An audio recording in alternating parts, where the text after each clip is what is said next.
Hi friends, welcome back to my channel SciTech. In this one, I'm going to compare the CPU core utilization between the OnePlus Nord 2 versus Realme GT Neo 2 with using high performance mode and without using high performance mode. So this is one of the video friends which is going to be really very interesting to see.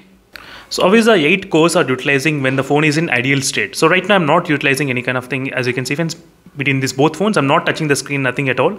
In the ideal state, this is how the CPU utilization is there in the Realme GT Neo 2 and in the OnePlus Nord 2. You can clearly see what is happening. In the ideal state, there's no application, nothing is running in the background at this moment. Everything is completely clear. And right now, as you can see, there's no Wi-Fi connection, there's no mobile data. So you can clearly see OnePlus Nord 2. How is the percentage of utilization? So it's not increasing randomly. So randomly, I cannot see any kind of increasing in the CPU cores in the OnePlus Nord 2. So in the Realme GT Neo 2, it's increasing randomly. So maybe let me try to do one more thing. I'll try to clear everything from the process manager just to check how many applications are running. Maybe this is the reason why process manager is utilizing a lot of things maybe in the background. Now let me try to open the application. Now let's see. So after clearing everything from the process manager, everything I did do the deep clean and everything. So you can see the graph how it's utilizing in the ideal state.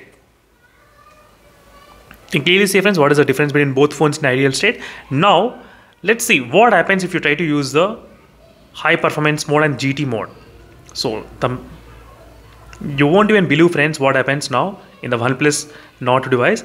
The OnePlus Nord 2, the high performance mode is turned on, and look at the magic what has happened in the OnePlus Nord 2. So all the 8 cores are completely at the 100%, completely stable.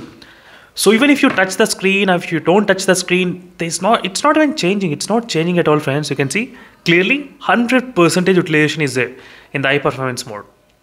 You can clearly see what is the difference. So that's the reason in sometimes in the speed test, I did find the OnePlus Nord 2 is slightly opening faster in terms of the applications and games than the Snapdragon 870 when I'm trying to use the high performance mode. That's a huge change. So it's like, as you can see, how much difference is there. Even using GT mode also, it's not maintaining that kind of high performance every time.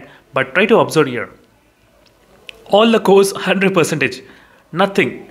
So this is the reason friends, I don't recommend you to use high performance mode every time, because high performance mode definitely increases a lot of percentage, a lot of temperatures. Because of this reason, all the CPU will be running at maxed out performance levels to boost the performance and everything. But that will definitely result in a lot of high temperatures. So if you forget to leave this high performance mode, then definitely the battery may also drain, because all the cores are running at maxed out. But in this phone, when you want, then the CPU cores will increase. As you can see, as soon as you want, when it's required, only then they'll try to increase. When you don't require, they'll come back to the normal position, all the cores. So that's it friends, thank you for watching this video, and this is a quick comparison between both phones, and I'm really shocked to see this kind of performance in the OnePlus Nord 2. That might be the reason. I'll try to compare with other Dimensity processors also, then we'll be able to understand slightly better more results as well. So thank you for watching this video friends, and stay tuned for more updates. In case if you have any other queries, let me know in the comment section below. Meanwhile, signing off. Bye.